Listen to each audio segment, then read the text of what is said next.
in the name of anti-corruption initiative. Government is not protecting the officers who are in the realm of affairs, who have been working very honest, in an honest manner and upright manner.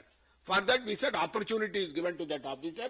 Well, yeah, after getting an explanation, his opportunity is all right, and he can be exonerated. Because we have to, the one way when we punish a corrupt officer, the government should stand by the honest and upright officer. Therefore, that initiative has been taken.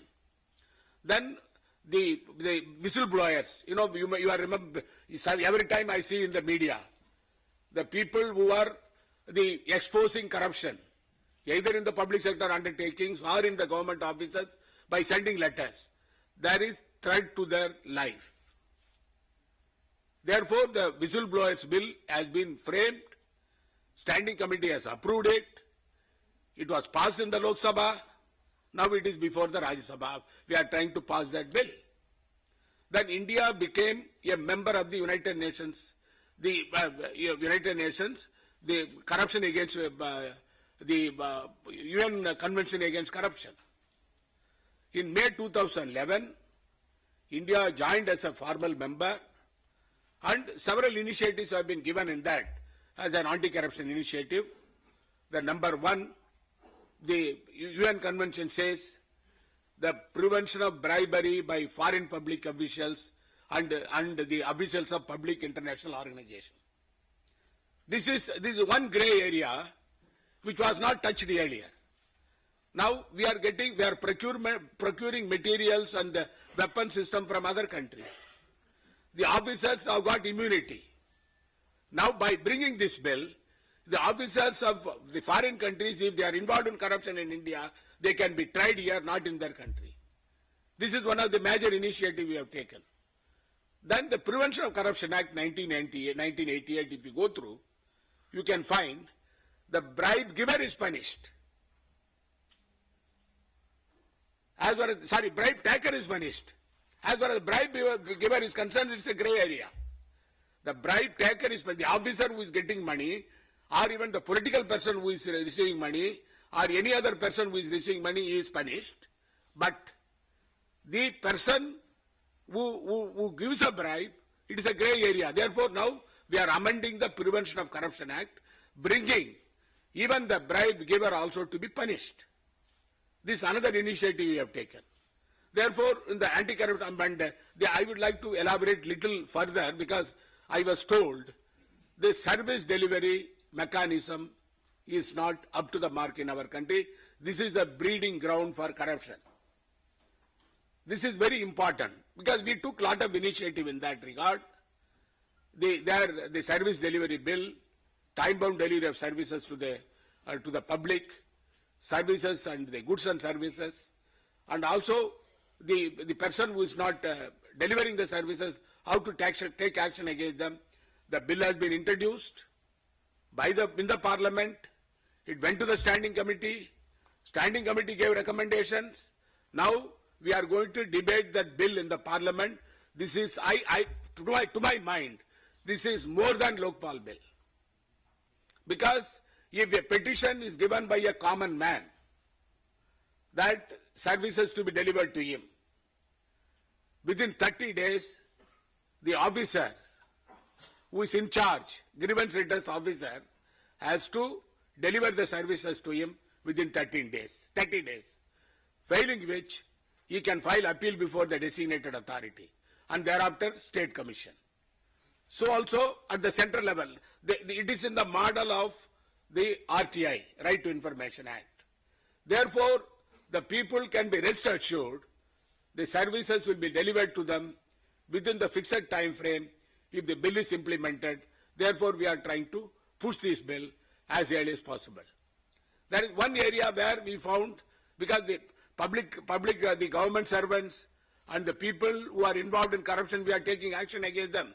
The private sector bribery is also one area, grey area.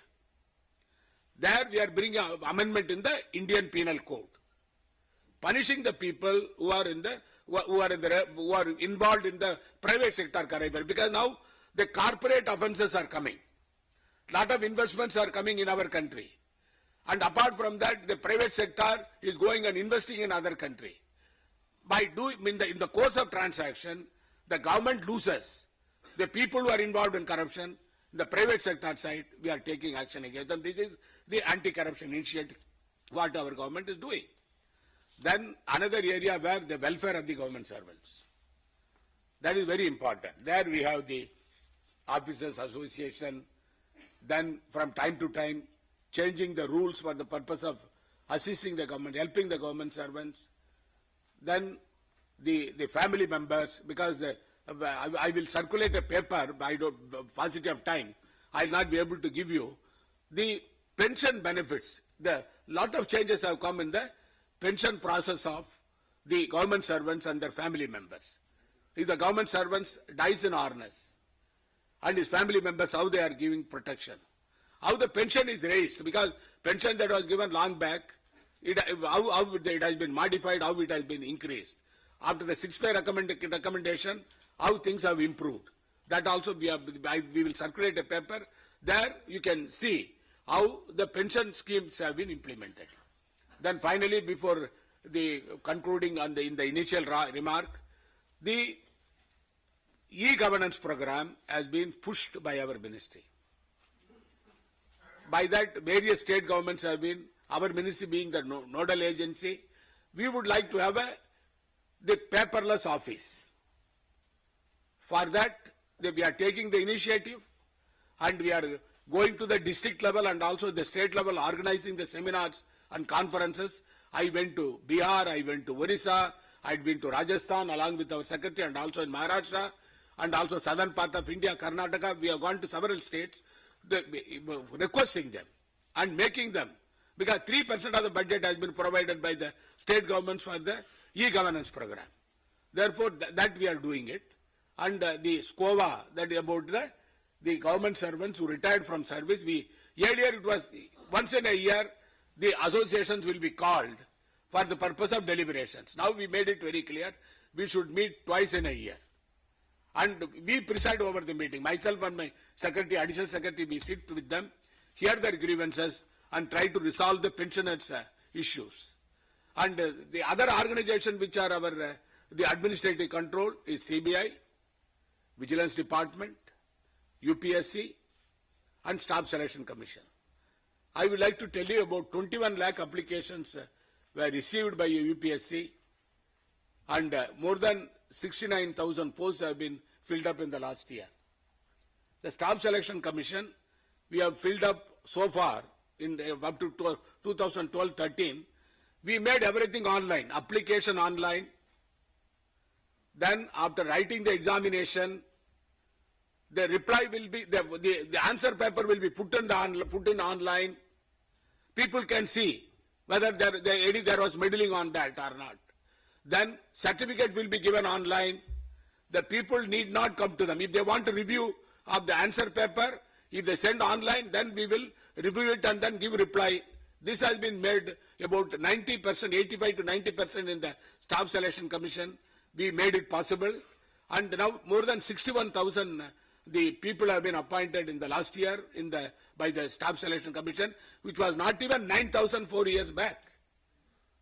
And therefore, the lot of reforms and administrative reforms, and also the changing several programs and policy, because the government servants were worried about the pension rules and pension procedure, because we codified and we have given it to them. All the pension, the benefits how the government servants are getting.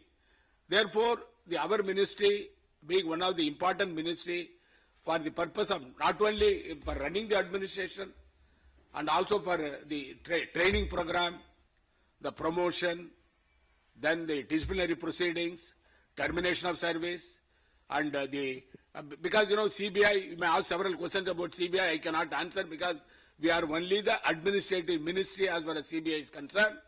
The investigation by CBI, we will never interfere, government will not interfere. With this initial observation, I would like to say that these are broadly our ministry's the functioning. If you have, now the floor is open for you. Anything you would like to add, Secretary? Yeah. Thank you, sir. The floor is open for questions. I will first invite questions from our outstation delegates. Ji. I know very well that you know Hindi very well. कौन बोला आपको?